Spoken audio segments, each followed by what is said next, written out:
Coming up on this episode of Student TV, we become hunters, we meet man's best friend, and we adopt a pet. Stay tuned for all this and more on this episode of Student TV.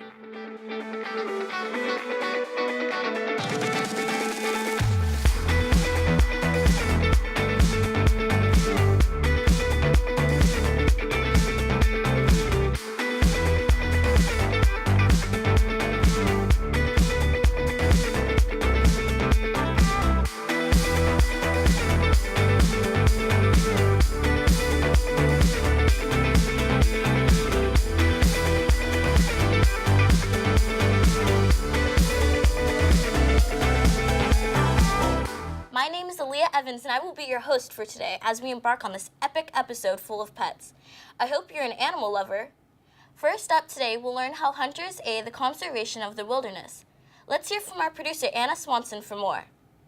Hunters are actually very important in the conservation of the wilderness when most people think that is the opposite. It also talks about all the benefits of hunting. They learn that hunting is actually important, and just because maybe someone does it, well, that's not a bad thing. And they also learn that hunters are very supportive of the wilderness, and it also shows them ways that they can get more involved in helping the wilderness and the conservation of wildlife.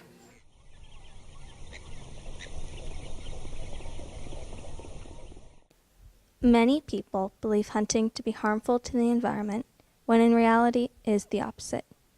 Hunters keep the population of certain animals in check. By respecting the seasons and the limits, they help stop overpopulation of species that would otherwise become a nuisance. Hunters are also the primary source of funding in the preservation of wildlife and most state wildlife conservation efforts. The Federal Aid in Wildlife Restoration Act was approved by Congress on September 2, 1937. This act provides money for the restoration of habitat and animals. It was later amended to include funding for hunter safety programs and maintenance of public shooting ranges. This is done by placing an 11% tax on guns, ammunition, and archery equipment, and a 10% tax on handguns. Another way they earn money is with hunting licenses, tags, and stamps. George Oberstadt works for CWA's Hunting Heritage Program. He strongly believes that hunters are important in saving the wildlife because of the money they provide for conservation. The funding for wildlife conservation is largely provided by hunters. And going forward, we need to preserve that funding by continuing to have people involved in hunting. So hunting license sales are an important metric for the future of wildlife conservation and the funding that goes with that. So the goals, part of the goals of what we're doing with our hunting heritage programs is to recruit, retain, and reactivate hunters and get them to buy a license and get them out in the field so that we preserve that funding source going forward for conservation. Public relations funds over $10 billion. The Federal Duck Stamp Program and the Migratory Bird Conservation Fund have also provided more than $800 million to acquire more than 5.7 million acres for the National Wildlife Refuge System. This money has made a great deal of difference in the wild and has improved animal habitat and offered more help to animals in need. In California and across the country, volunteer groups have formed to maintain hunted habitats. Many of these groups believe that hunters are the most important force in doing so. For a list of some of these organizations and their goals, visit www.nssf.org. These groups are also important in educating the next generation of hunters. They have inspired countless people to help in the conservation process. They have also inspired me. My school requires community service hours to be completed, so last year I decided to do it with California Waterfowl Association, or CWA. I spent my time building wood duck boxes, then donating them. Some are now used in classroom demonstrations to educate students on the importance of conservation. The rest are now home to mother wood ducks, offering protection from the elements in places where their habitat is not readily available. I currently run the hunting heritage programs for California waterfowl, and that encompasses not only educating the next generation of hunters, whether they be youth or adults. It also encompasses educating the non-hunting public about the positive role that hunting plays in conservation. By educating the future generation on conservation, we can ensure the fate of our wilderness and the animals who inhabit it.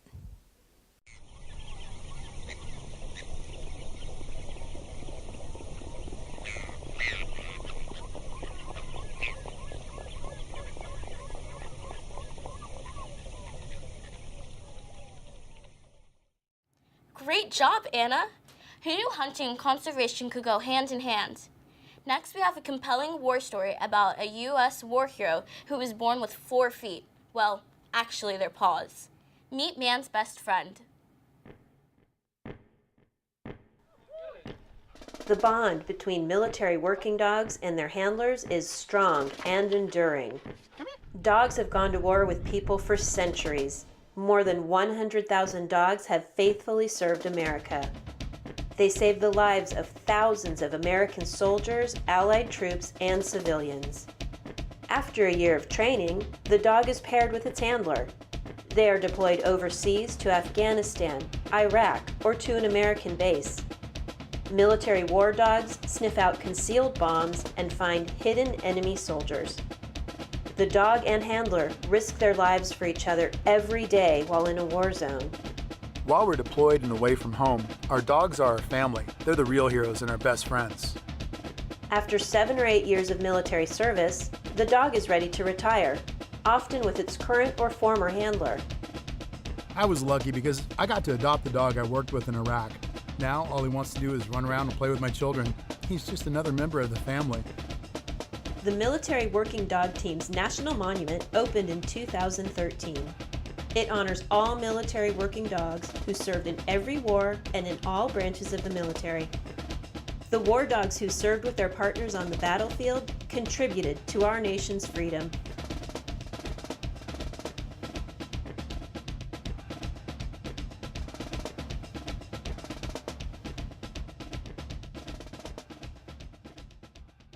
Aren't they just the best? I bet now you're wondering how you can become a pet owner too. Well, look no further. Your very own Aaliyah Evans is going to show you how to adopt a pet from an animal shelter. Well, in our video, we want to go over the nationwide of yearly animals put down, dogs, cats, and overall. And we really wanted to encourage our viewers to make the step and bring a new friend into their house, because really it's sad to know that they're in there all year, and after a while, it's like 2.7 die, so it's heartbreaking to us. So me and my partner both own dogs, and we really would like to encourage more to see the potential in helping. Every day, stray dogs are brought to adoption shelters. These animals can live the rest of their lives imprisoned in a cage, hoping to find a home. About 7.6 million animals enter these shelters nationally every year. 3.9 are dogs and 3.4 are cats. Afterwards, 2.7 million animals are put down due to the lack of homes. Imagine how we felt when we learned that 2.7 million animals lose their lives because they don't receive a home in due time. It's really easy to find your new friend. Go to a local adoption center or go online to find the perfect pet.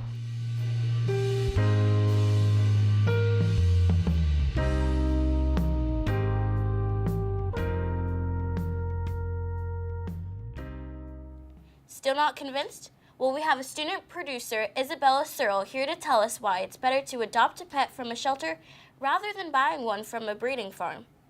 I want them to learn that if you adopt from shelters, it can save so many animals' lives. Like if you if you buy from a pet shop, then you can't, it's just they have a good life, but shelter animals often, they'll be euthanized within a short limit of time if they don't find a home, so it's better to get from shelters. 7.6 million animals enter shelters each year.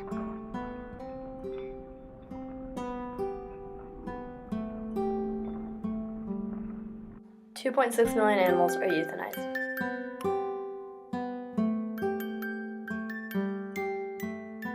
Adopt a forever friend and save a life.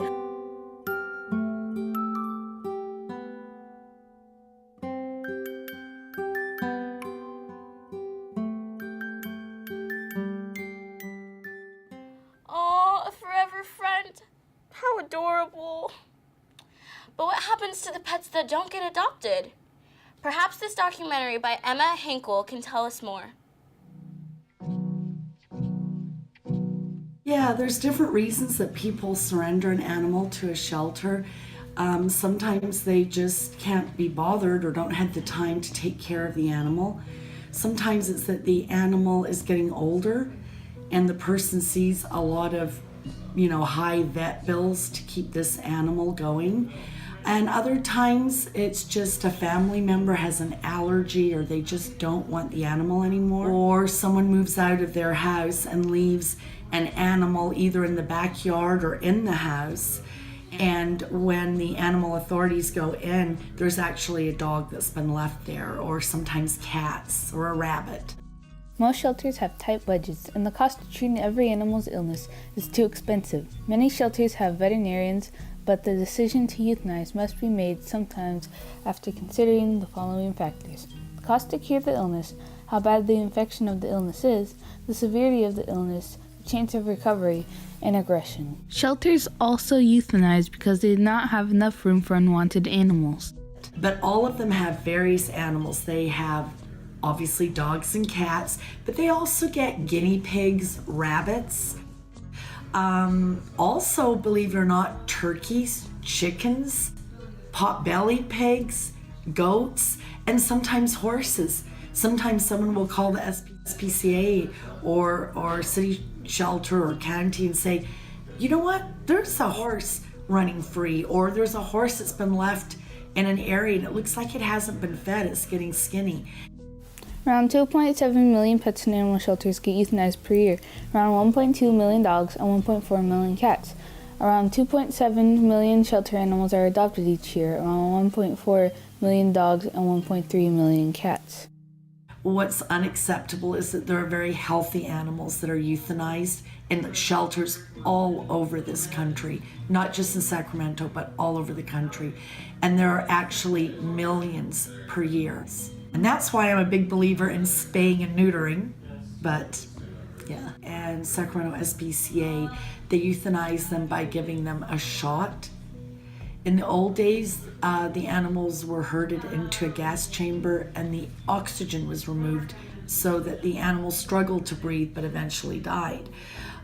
Nowadays, we're a little bit more advanced and they actually give them a shot. It's a combination that stops the heart, shuts down breathing, and the animal dies. The reason an animal can have behavioral problems, most often it is through the people that have had the animal before, the circumstances the animal was raised in.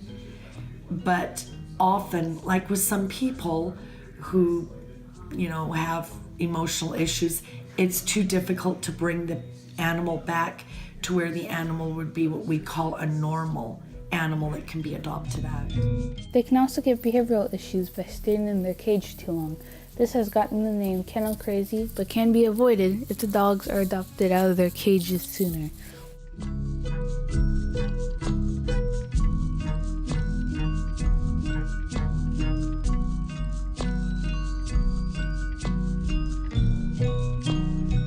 Did the last one make you sad?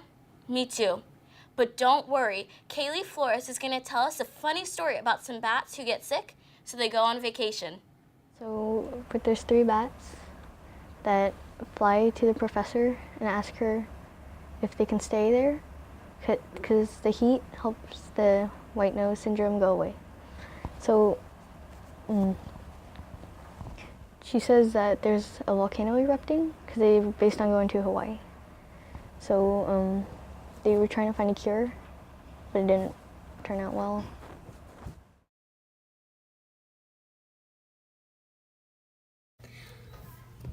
Hopefully Batsy's okay. Hi, Barry. Batsy's fine. Hey, guys. Hi, Batsy. I've noticed that you have been lonely. Yeah, I have. Let's go to Hawaii! Yeah.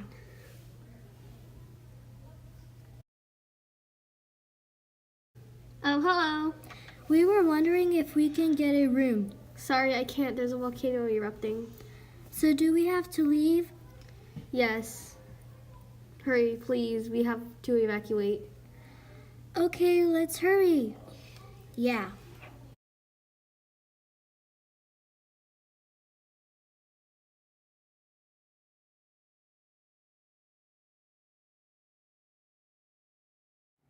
Oh, I wish I could save all the animals. Well, okay, I might not be able to save all of them, but you can. For our last video, Chloe Parker Caruso is going to walk us through the adoption process to make sure all the pets go to a good home. In my video, you learn what it takes to be at the shelter and like what the 3 main things that go into the shelter so that it becomes successful, what like those things are. And you get to learn like what you could do to help the Front Street Animal Shelter. I think that my favorite part of the video and just like filming it was probably getting to interact with the dogs and like just like say hi, how are you, and like see how they're doing. And because like when you like talk to them in like a sweet like oh puppy blah blah blah, like if you talk to them in a sweet voice then they wag their tail and they're like all up in your face, and filming them was like really fun because I love dogs. My name is Chloe, and before I started volunteering at the Front Street Animal Shelter, I didn't know a lot about what happens here. But now I know that people from our community work very hard every single day to help keep little animals like Felix here happy and healthy until they are able to go home to their forever home. Whether it is volunteering at the shelter, donating to the shelter, or adopting from the shelter, those things are what keeps the shelter running. Over the last 5 years, with all of this teamwork, the shelter has been able to drastically increase the leave live rate. In 2016, the number of animals that left alive was 84 out of 100. However, 5 years ago, the number of animals that left the shelter alive was 20 out of every 100. You can really see the difference there. The shelter is working very hard to still make the leave live rate even better. So far this year, they have had over 500 adoptions. At the shelter, there are over 1,900 volunteers that volunteer their time to help save the animals. Well, I've always heard great things about Front Street, and you know, everyone's like, it's the place to be, how they turned it from a pound to being a place where they do free adoptions, and I thought that was really cool. And I'm doing this for my senior service project, and I thought it'd be really cool to give back to our community and see how, you know, how these little guys and how they could change someone's life, and I thought that was really cool. My favorite thing to do at Front Street is when I'm one of the first people here, when I get here at like 8 o'clock. I love going around to all the kennels and like saying good morning to all the dogs and just energizing them in the morning. Be like, oh hi, how are you? And just, you know, making sure that they understand that I'm not a threatening person and that, you know, they can feel comfortable around me. Well, I just think it's a great opportunity for the community to work together to save lives of the animals here. And I think they do an amazing job at keeping them safe and healthy until they can find forever homes. Being a Front Street volunteer can be very hectic because there's always a lot of work to be done. Even though it is hard work, people in our community do it every day to keep the animals happy and healthy. If you want to become a Front Street volunteer, you have to take the Shelter 101 class, which is where you learn what it takes to become a volunteer. After you take this class, you'll be able to do things like kennel cleaning, dishes, laundry, dog walking, and cleaning the cat's quarters. All these things are what keep the shelter running so that the animals can get their forever homes. The Front Street Animal Shelter also has many generous donors that donate things from money and food to to old newspapers and blankets. Because of these donations, the shelter is able to provide many services you might not know about. So at the Front Street Animal Shelter, we do a lot of things that most people don't expect. A lot of people think we're just a humane society like an SPCA, but we're also animal control. So we do go out and rescue animals from hot cars and talk to owners who maybe aren't taking the best care of their animals to make sure that all the animals in our community are being well cared for. We also do vaccine clinics for low-income citizens and even the homeless that have pets to make sure that our community's pets are vaccinated and protected against rabies and other health concerns. And we do really low-cost microchips. It's only $5 to get your pet microchipped, and it'll really help your pet get home if they ever get lost. Front Street's adopters are the ones that actually finish the journey of the shelter and bring an animal home. If people weren't looking for animals to adopt in our community, we would have a crazy overrun shelter. But thankfully, many people want to provide a forever home for many animals. They've always been a really good shelter. We've always brought our animals here for shots or kittens here, and we wanted to find her a friend to keep her active. She's an older dog, and find a little dog to keep her active. And we rescued our first dog, Dallas, who's our baby, and we're possibly looking forward to rescuing another. Oh, there she is. Oh, hi, here's your girl. Nice meeting you guys. Thank you so much. She's just so sweet. We walked up to her. Oh! We walked up to her, and she was calm, but she was also really happy to be there. And then when we met with the dog, her name is Alice. So when we met with her, she was so sweet, and we fell in love. And then she was so good with Wesley, and that was just so important. So our experience here was great. The handlers were amazing, and even though it was crowded, we still feel like we got attended to really well. So, and then we've got a forever home for her too. So. Volunteering, donating, and adopting really do a lot for the shelter here. So, if you would like to volunteer your time to help out animals, donate things from money to different items, or if you're looking for a new family member, come down to Front Street Animal Shelter.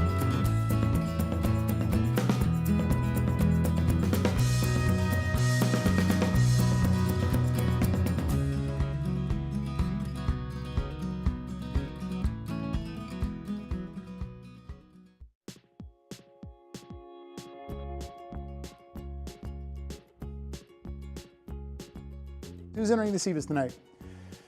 Guess what you cannot use? Copyrighted materials. If it's not yours, you can't use it. So you need to film it, you need to record it, audio, or you need to get permission for it. So if you're doing a documentary on polar bears and you cannot go film polar bears, you need to find someone who did film polar bears. And then you got to find the video that could be used for that. So copyright is what we're about tonight. What is the purpose of that big C? That's copyright.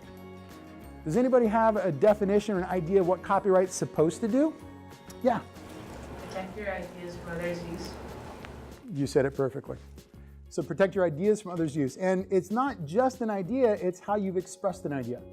Because believe it or not, ideas cannot be copyrighted. It's what you do with that idea that's copyrightable. So if you have an idea about a book about a wizard who doesn't know that he's a wizard, and you want to write a story about this kid who grows up and goes to school, Harry Potter, J.K. Rowling, she did that. Her work is copyrighted.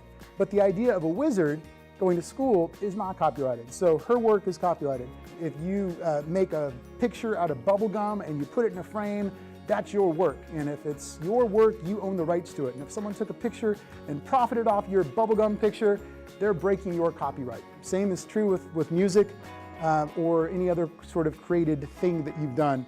Who's ever gone to Google, looked up images or looked up pictures for presentations that you want to put into a PowerPoint? Okay, so if you grab those pictures off the web, there's no guarantee that you're actually using it legally. You could be breaking copyright. You could be using someone else's work without their permission. So that's why it's really important if you are looking for stuff like polar bear video for a documentary, that you need to see somewhere on the website, this is public domain, or it's a Creative Commons licensed work. You need to verify with your own eyes that you can actually physically use this. And that's where we want to go to next. So really what we want to stick with is things that we know for certain we can use. Anything in the public domain If you see that C with a cross through it, or if you see a PD or a public domain, that means you can use it. The other thing that you can look for when you're searching online are Creative Commons licenses. Copyright means I own all the rights. Copy sharing is an idea. And if I make something and I want to give it to you to use, I can ask you to use it with certain restrictions. If all I ask for is that you attribute, you say who made it. If you use my thing, my sound, my clip, my film, my picture, all you need to do is say, created by Jim Bentley. The other license that gets a little bit more restrictive is attribution share alike. So if you get it for free, then you need to share it for others for free. I'm asking you to share it the way you found it. The more restrictive level is attribution, so the BY, and then NC, non-commercial. Meaning if I give you this image for free, please don't use this image in something that you're selling. And then the most restrictive would be the attribution, non-commercial, no derivatives. And that little ND is huge. ND means you can't remix it. You got to use it the way you found it. Where would you find these little logos or symbols? You know, sometimes a person might just write out attribution license 3.0, attribution license 4.0. If they're really good, they'll put that little logo. Where will you find it depends upon the website you're looking at. This is a picture we found. We found it on Wikimedia, and the photo credit goes to David Benbenick, and he took a picture of his thumb.